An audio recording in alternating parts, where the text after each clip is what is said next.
பூரண மதுவிலக்கை அமல்படுத்த கோரி மனிதநேய மக்கள் கட்சி சார்பில் திருச்சியில் நடந்த கண்டன ஆர்ப்பாட்டம்.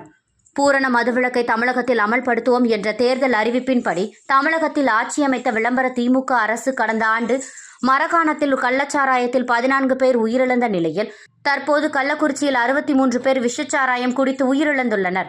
ஆனால் தற்போது திமுக அரசு சட்டசபையில் பூரண மதுவிலக்கை அமல்படுத்த சாத்தியமில்லை என்று கூறி மதுவிலக்கு திருத்த சட்டத்தினை அமல்படுத்தியுள்ளது.